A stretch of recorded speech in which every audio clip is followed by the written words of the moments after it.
तवांग घटना के बाद जारी हुई सैटेलाइट इमेज। तस्वीरों को देख पूरी दुनिया में मच गया तहलका। तस्वीरों ने दिखाया कैसे भारत ने चीन को मारा। अब चीन ने युद्ध थोपा तो बुलेट रफ्तार से तैनात होंगे सैनिक।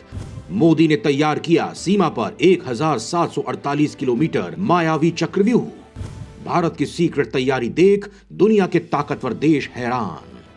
दोस्तों, हाल ही में हुई तवांग की घटना ने एलएसी पर युद्ध का माहौल बना दिया है। इस घटना के बाद एक ओर जहां भारत की थल सेना और वायुसेना फुल अलर्ट पर है और पूरी सेना को चाक चौबंद कर रही है, वहीं दूसरी ओर दुश्मन देश चीन भी अपनी पिटाई का बदला लेने के लिए नई हरकत करने की प्लानिंग तैयार कर रहा है। क्योंकि तवांग में मार से ज्यादा चीन की बेइज्जती हुई है कि महज कुछ भारतीय सैनिकों ने चीन के 600 सैनिकों की हड्डियां तोड़ दी। युद्ध हुआ तो भारत के लाखों सैनिक क्या हाल करेंगे, इसीलिए चीन अब षड्यंत्र कर रहा है और चीन की योजना है कि भारतीय सैनिकों पर घात लगाकर वार करे। यानी चीन छुपकर भारतीय सैनिकों पर वार करने की तैयारी में है और इसी योजना के तहत भारतीय सीमा में घुसने का प्रयास कर रहा है। इस बीच दोस्तों, ऑस्ट्रेलिया के एक संस्थान ने तवांग संघर्ष को लेकर एक सैटेलाइट इमेज जारी की है, जिसके सामने आने के बाद बड़ा तहलका मच गया है, क्योंकि ये दिखा रहा है कि किस तरह से भारत ने चीन को कूटा और किस तरह से चीन पीठ दिखाकर भागा। यह हम आपको आगे बताएंगे। वहीं दोस्तों, हम आपको ये भी बताएंगे कि किस तरह से मोदी सरकार ने सीमा पर 1748 किलोमीटर लंबा एक चक्रव्यूह बना लिया है, जिसमें चीन का एक भी पैर पड़ते ही उसे तबाह कर दिया जाएगा। ये सब बताएंगे, तो वीडियो पर जरूर बने रहिएगा आखिर तक। तवांग को लेकर अब जारी हुई सैटेलाइट इमेज खुद देख लीजिए, भारत ने किस तरह दिखाई बहादुरी।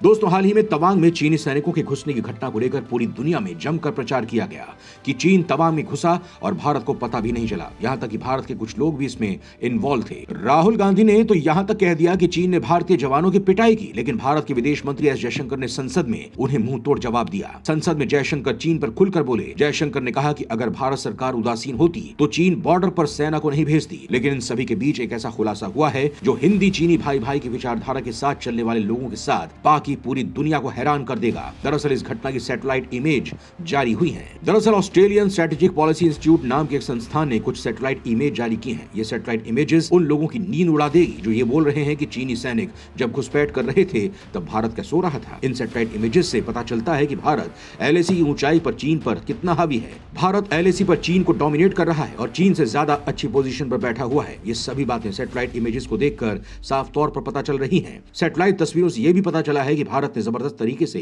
एलएसी पर अपनी तैनाती बढ़ा दी है। तस्वीरों में यह भी सामने आया है कि भारत ने एलएसी के पास सड़कों का जाल बिछा दिया है ताकि जरूरत पड़ने पर हथियारों और जवानों की तैनाती की जा सके।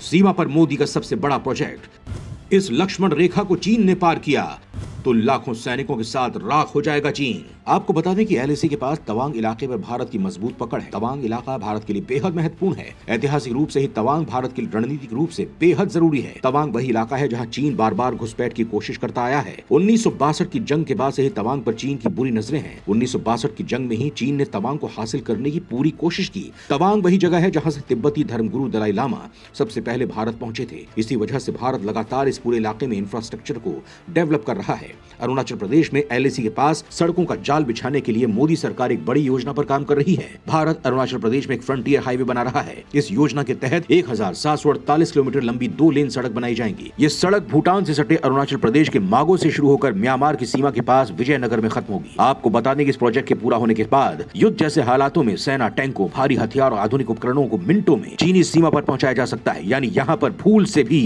चीनी सैनिक पहुंचे तो उन्हें राख कर दिया जाएगा।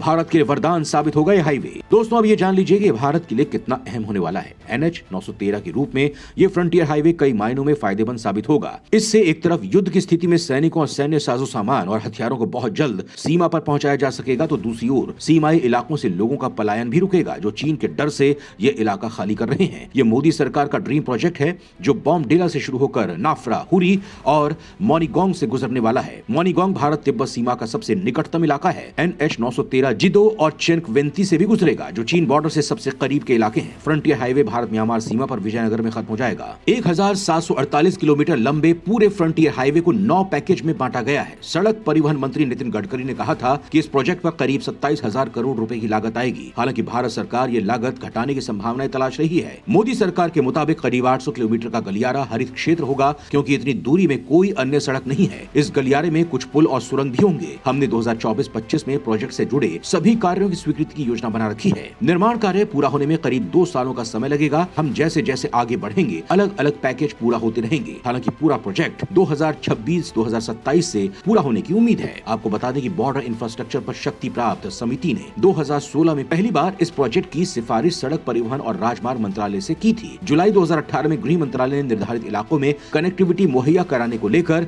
कुछ इनपुट्स दिए थे। अधिकारियों ने कहा कि सिफारिश को स्वीकार करने के बाद सरकार ने नवंबर महीने में पूरे कॉरिडोर को राष्ट्रीय राजमार्ग के रूप में नोटिफाई कर दिया। एक सूत्र ने बताया कि कोई सड़क अगर राष्ट्रीय राजमार्ग के रूप में अधिसूचित हो जाए तो उसे बनाने की जिम्मेदारी सड़क परिवहन मंत्रालय पर आ जाती है। फ्रंटियर हाईवे से अलग अलग जगहों पर कनेक्टिविटी के लिए अरुणाचल प्रदेश में कई गलियारे बनाए जाने का भी प्रस्ताव है।